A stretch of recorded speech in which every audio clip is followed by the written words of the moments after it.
29th of September, I finished top 4 in the Modern Challenge, playing my build of 4-color Keruga Omnath, which you see in front of you here.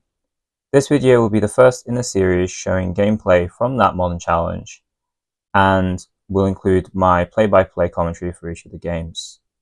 I will release a video at a later date, going further in depth into the card choices of the deck, but for now it will just be the gameplay from that Modern Challenge. With all that said, let's get on to the games. Okay, so this is round 1, game 1. I win the die roll, so I opt to go first. And the first thing my opponent does is reveal Giganta the Wellspring, which represents one of 3 potential decks in the current metagame, one potential of 3 categories of decks. So Ruby Storm, one of the energy decks, or Domain Zoo.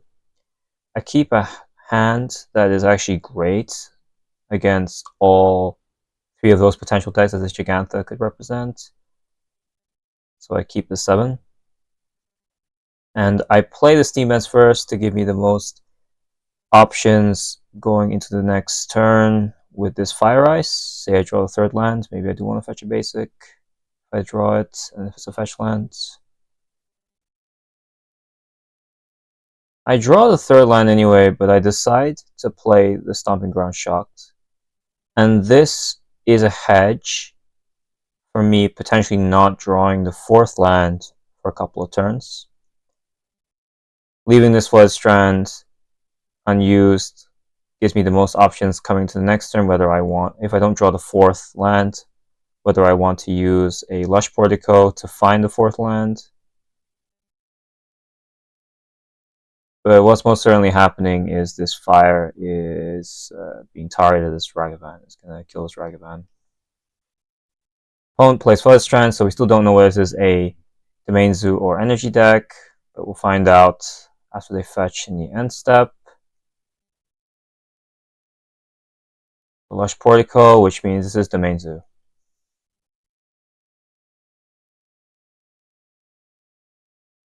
And them just adding Gigantha to hand gives me the option here to use this Lush Portico to try and find the 4th land.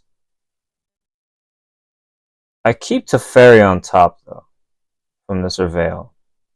And this is, again, another hedge for not drawing the 4th land for a couple of turns.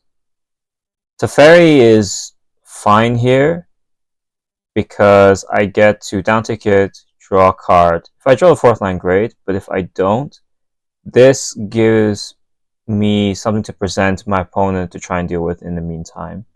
And because I down tick with it, I get to draw cards effectively relative to my opponent, so essentially I gain a +1.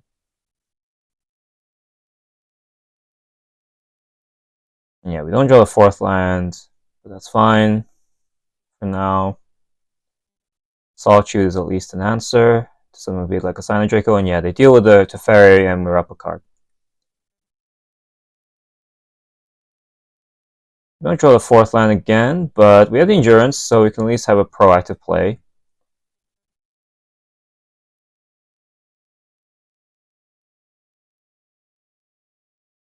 They put a Leyline the Guildpact on the board, and now I have a decision. I could Leyline Binding this Leyline the Guildpact now, but I'd rather just play the Endurance, because they're at 13 life. I want to get the beats down. It's quite a low life total, and I shuffle the graveyard, so any flages that could come down won't be escaped for a while. And then I make the decision here to use the Leyline Binding immediately on Leyline the Guildpact. There's 2 reasons for this. One, I don't want to potentially get blown up by Reprieve. So say they like Reprieve here, and then they have a land, they play Silent Draco. Like if I wait with this Leyline Binding on their turn, that's going to be really hard to resolve against a potential Stubborn and on hand. But the other reason is that they actually only have 1 green land here and 1 white land. So they don't have an out for this, or at least if they do have an out for this, they have to spend some amount of mana first to deal with this Leyline Binding on their turn. And if they don't have another land, they can't go like double Kavu. And that saves me a lot of like potential pressure. Because I'm still bricking on the 4th land here. That's why we do this early. Just to make sure we strand their mana in as many ways as possible in going into their turn.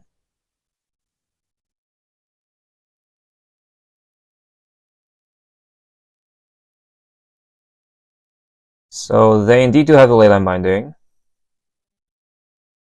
They get it. Okay. And now they present the Scion Leyline combo. I decide to Force of Vigor anyway. So you might be thinking, why not just wait for the Sign of Draco to go down, and then you can Force of Vigor, and then this Leyline Binding that's under this other Leyline Binding can then hit the Sign of Draco, and then you have an out. That way you get the maximum value from this Force of Vigor. The reason I don't do that, and I do this preemptively, is because of the way they tapped. They obviously have this Stubborn now. We actually find out later they do have this Stubborn now. But they could have chosen to leave this untapped, but they didn't. So they're obviously making sure that they get the Stubborn Denial live, regardless of whether I do this. They're basically hedging that I can out this Leyline of the Guild Pact.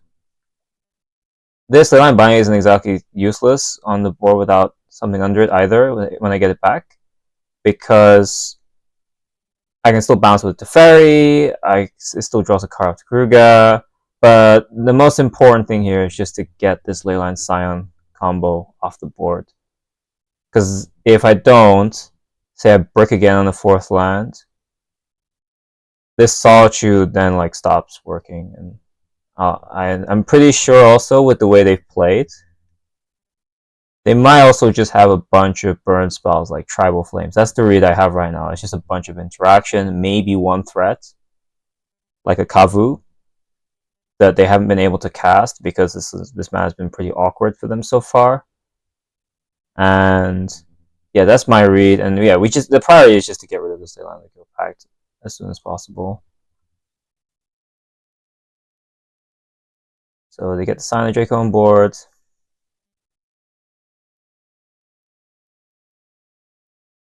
And we again break on the 4th land.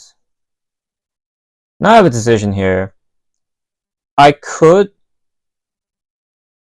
just chomp this Sign of Draco with Endurance, because if I have the read that they have a bunch of burn spells like Tribal Flames, Bolts, whatever in hand, I want to chomp to prevent myself from losing too much life. But also, if I have that read, I already know that that removal is going to go in Endurance, and I'm going to take this 4 damage anyway. I'm not playing the Leyline Binding because we already have the read on Stubborn now. That doesn't do anything. And if we want to use this Solitude, we then have to potentially push the Supreme Verdict. So there's no point using the Leyline Binding that's going to get countered, essentially. So the play here, if I decide, is to use Solitude on the Sign of Draco now. This is to prevent them from untapping with white mana again. I don't want to lose to something like Reprieve if it is in their main deck. Sometimes it isn't, but I'd rather not take that chance. And this way I also still get to attack. So I can still proceed with the plan of just trying to raise them a little bit. 17 is not too bad of a life total right now. And they indeed have a way to deal with the Endurance. And as I said, they had something like Tribal Flames. Interestingly here, they don't leave up the Stubborn Denial, which means they're expecting me to be able to play around it. Or they expect me to draw my 4th land soon enough and play something like, say, an Omnath, Maybe that's their read. And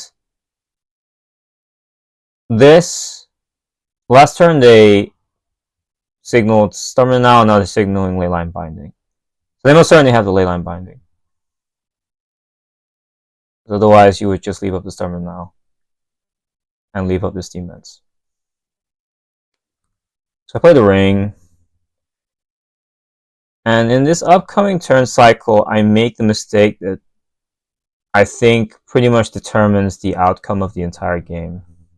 And this is the mistake right here. So I tap the Ring. And then they binding it. And the reason this is a mistake is because I already see they're stuck on white and green mana. Because of that, I don't actually even need to tap this thing. I can just make it so awkward until they draw that 5th land. They may draw a 5th land on this turn cycle, but because I had to read on the Leyline Binding, I could have just waited. I could have just waited. Because I also said earlier, I had the read that they may also have a Kavu in hand. And as a zoo player, I would imagine you want to develop the board as much as possible. So say they don't draw the 5th land. I've just made this decision way too simple for them. Because I have Supreme Verdict in hand. I could incentivize them to force through a bigger board. And I don't even need to use this Supreme Verdict. Say they don't do that. Say they try and play around whatever wrath they think I could have. Because I have the Dead Gone for the Ragavan. So eventually they have to put down a better threat. So I already have this to deal with their Ragavan. And by tapping this Ring, I've not incentivized them to put down any more threats and made the Supreme Verdict worse. And as you'll see later, this actually means I have one less card to deal with a particularly important threat that comes down later.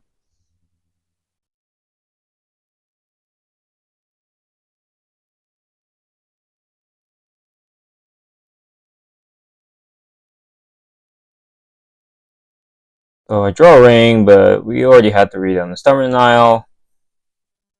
And yeah, we're not going to play that into Stubborn Denial.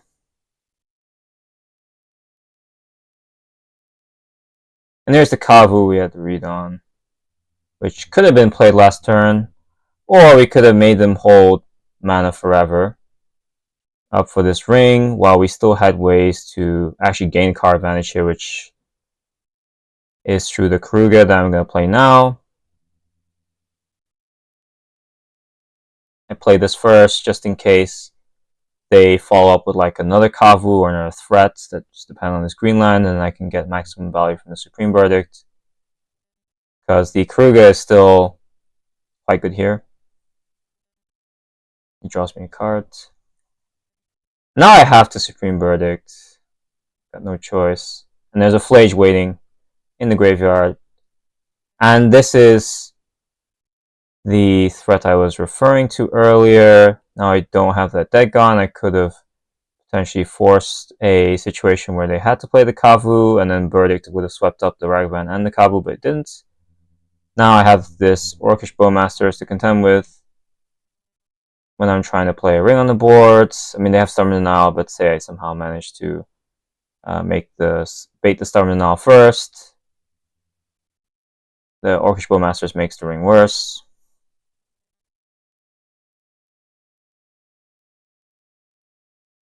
Yeah, at this point I have to use Punching Falls to try and find something. Do you find the Fire Ice? And they do use a Stubborn Denial on this, and I think the reasoning is they must be thinking, okay, this person might have another Wrath. Let's just prevent them from drawing into the other Wrath if they don't have it already. Which, is reasonable. But this lets me play the Ring. But like I said, we had the read on the Stubborn Denial ages ago.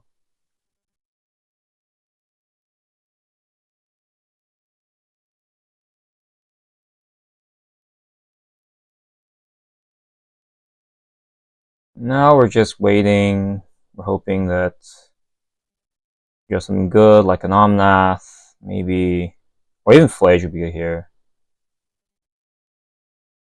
But yeah, we flood out, and we're not drawing 2 cards into an active Bowmasters because we just die at 2 life. And yeah, that was game 1. That was pretty much the mistake that lost us the game, the tapping of the ring. We could have just stranded our mana for ages with the way that game turned out. But let's hope to play better in game 2 and move on to that.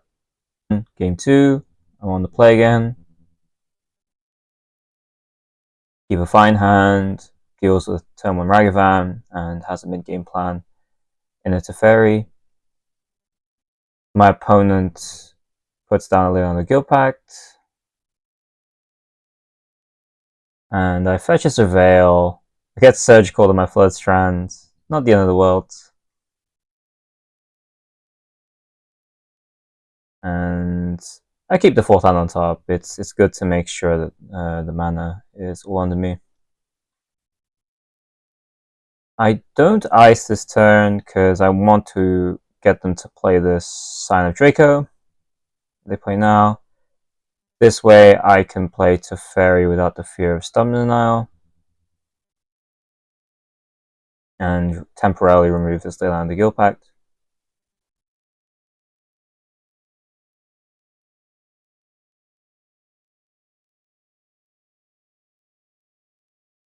And my opponent just clears the Teferi with the attack by the Sign of Draco. I leave up to Shadow's Typebinder, just in case they do something against that, but they don't. So I just tap a land of theirs. And I add Keruga to hand, so I can get ready to try and force a Vigor the Sign of Draco.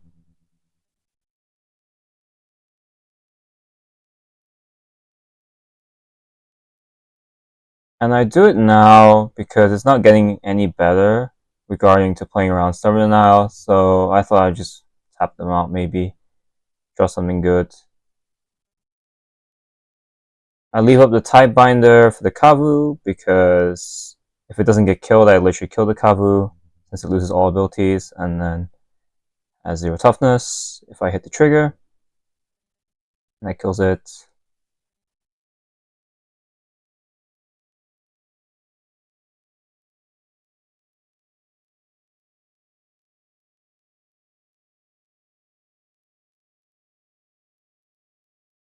Now I just play the Omnath because it's the only play I have. We're flaying out a little bit, but it's okay because we have these fetches held, and we can continue to fetch on their turn and gain 4 life every time, giving us a bit of a buffer in case they do produce a couple of threats. Yeah.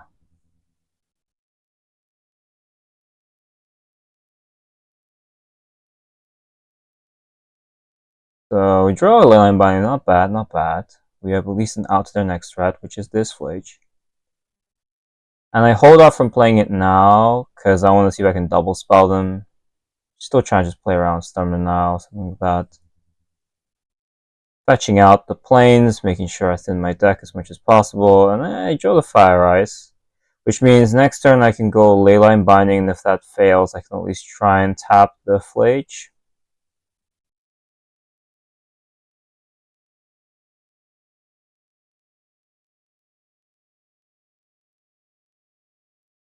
But the Leyline Binding hits the Flage successfully. And now I do use the ice to tap down the Xander's Lounge. There's Xander's Lounge, so I can potentially resolve something without worrying about a potential Stubborn Denial. And yeah, it's 2 pretty obvious plays. You're out there, Giganta now, play the Flage to get ready to escape it next turn. Play the Steam Bends tapped, just to have as much mana as possible. Going to the next turn. And now my opponent presents the Leyline Scion combo. And we are ready with Tumble. And this is why we play it. We do actually cast the other side, the more high cost side of Rough Tumble.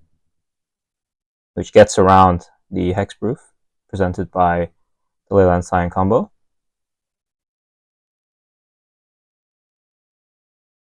You escape Flage now because the opponent has not indicated surgical for a while, so escape this while we can. Get the value of it in the life game. I play the Flage here first because I want to play on reprieve, so if they want to reprieve this, that's fine, and I get to slam the ring.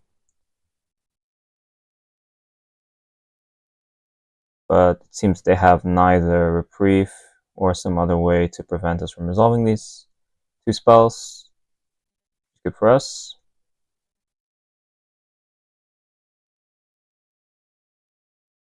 My opponent recasts a Flage again, just to gain some life. And yeah, they have Bowmasters from the looks of it. But they know that this isn't that much damage. And I just ping them. Ping their Bowmasters, sorry. If they play the Bowmasters. But I ping them instead. And yeah, game 2 is pretty straightforward. We drew some threats, they drew some threats, we removed them. Yeah, not much to say. There's a few decisions there, but the most notable thing was seeing Tumble being cast, and yeah, that's why that card is specifically the best card in that slot, because not only is it a nice sweeper for energy, it's also a decent sweeper against this deck. Zoo, sometimes they do present multiple 2 toughness creatures, but the Tumble side coming in clutch there. I'm finally on the draw this match.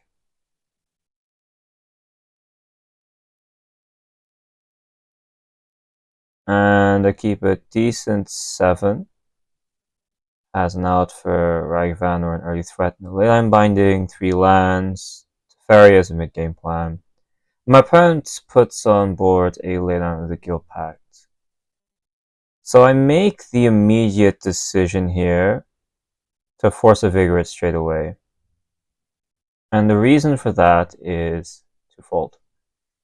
One, I don't want them holding up any color of mana, which also means holding up blue mana. Which means that I have to hold my fetch in case I go Force of Vigor to decide maybe for some reason it's worth to Stubborn Denial, and then I end up not being able to use these fetch lands for a Surveil land that could find my 4th land or perhaps other cards. And the second reason is that a lot of the time, just as from experience, if they keep a hand laying on the Guild Pact, a lot of the mana that they have in their hand probably leaves much to be desired. Like, it's probably really like missing like a color or two. They kept purely on the strength of this and say sign the Draco. All the other considerations were potentially thrown out the window in their keep. So they might actually just be stuck on specific colors of mana.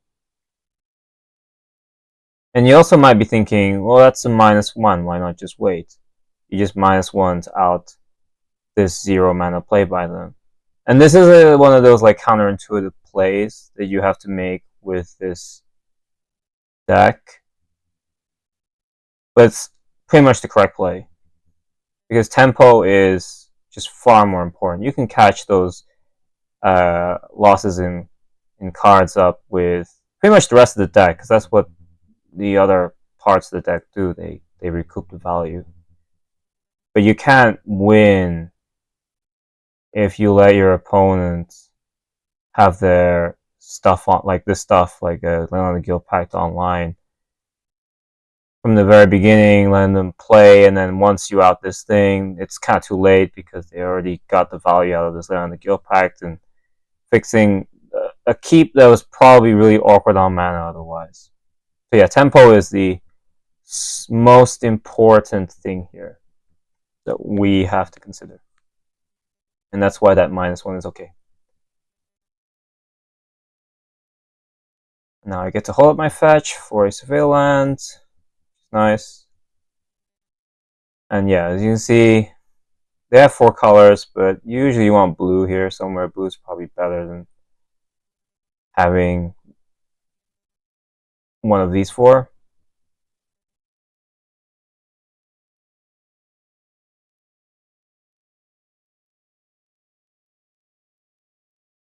Yeah, they're really stuck on mana, on blue mana. Yeah, Flage is fine. They don't have much in the graveyard right now. And this mana doesn't even cast a Scion until they get their 4th line. So if they did have the Scion Leyline combo, we just stranded that for a while. And the fact they don't have blue means I get to play as the fairy, draw a card. Yeah, sure, they can Bowmasters it, but we got the value out of it. Didn't get countered.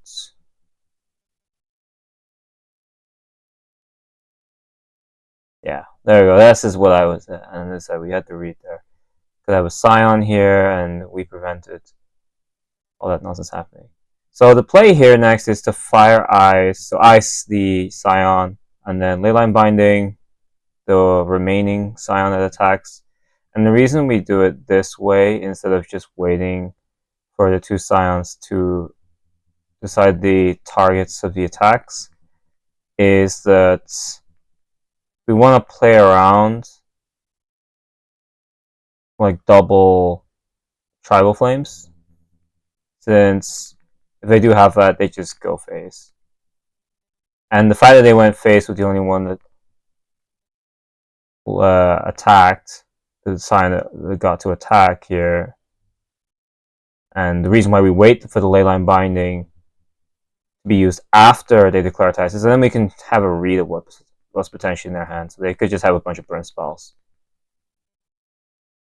And that is shown, indicated, by them attacking face into the Teferi. That means they could still have like Terminal, but it's not necessarily the case with the way they attack. They might just have a bunch of burn spells. But yeah, they deal with the light using the lightning bolt on the Teferi. I play Omnath here because we know one of the cards in hand is Gigantha, so at most they could have only 1 Tribal Flames at this point. And the fact that they didn't Leyline Binding this Omnath means they don't have Leyline Binding, and we can safely resolve both triggers on the Omnath with the fetch land and kill the Silent Draco with the Solitude. Yeah, the Tribal Flames number 2. So they have the Tribal Flames on the Omnath here. And then they deal with the Solitude with the Flage. This is pretty fine. We have our own Flages, and we can deal with this eventually. Ring is nice. Makes it quite straightforward.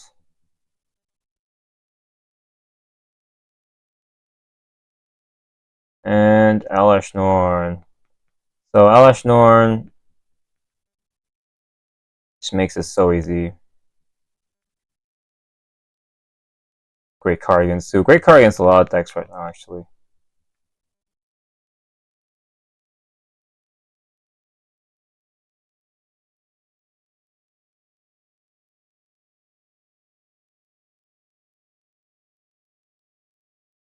Yeah, just Flage being doubled up by the Elesh Norn, and our opponent realizes they're too far behind, and they scoop.